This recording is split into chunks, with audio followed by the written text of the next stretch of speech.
Break के बाद स्वागत है एक बार फिर से आप सभी का सी न्यूज भारत में।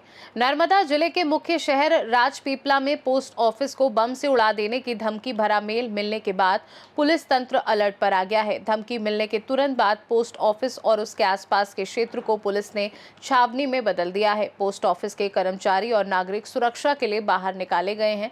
घटना स्थल पर पुलिस के उच्चाधिकारी पहुंचे और पूरे क्षेत्र को सील कर दिया गया। डॉग स्क्वाड, बम डिस्पोजेबल स्क्वाड, एलसीबी और एसओजी सहित पुलिस टीम ने तलाशी अभियान शुरू किया। कोने कोने की जांच के बावजूद दोपहर तक कोई संदिग्ध या खतरनाक वस्तु नहीं मिली। पुलिस ने बताया कि पूरे मामले को गंभीरता से लेते हुए तलाशी अभियान जारी है।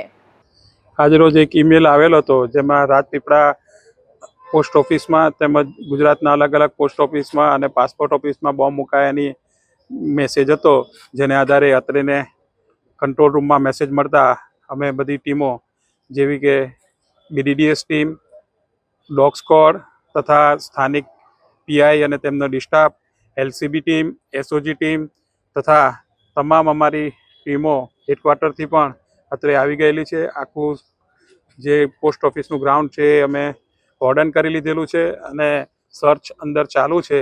અત્યારના હાલ સુધીના તબક્કે કોઈ શંકાસ્પદ ચીજ વસ્તુ મળી આવેલ નથી, પરંતુ તપાસ ચાલુ છે અને આ ધમકીભર્યો ઈમેલ આવેલું છે જે અંગે ઊંડાણપૂર્વક તપાસ ચાલુ છે। नर्मदा से सीनू संवाददाता वसीम मेमन की रिपोर्ट। फिलहाल पुलिस ने कहा है कि पूरे मामले को गंभीरता से लेते हुए तलाशी अभियान जारी रहेगा और किसी भी संदिग्ध गतिविधि पर तुरंत कार्यवाही की जाएगी। खास रिपोर्ट में फिलहाल के लिए इतना ही। देश दुनिया की बाकी खबरों को जानने के लिए देखते रहिए सी न्यूज भारत।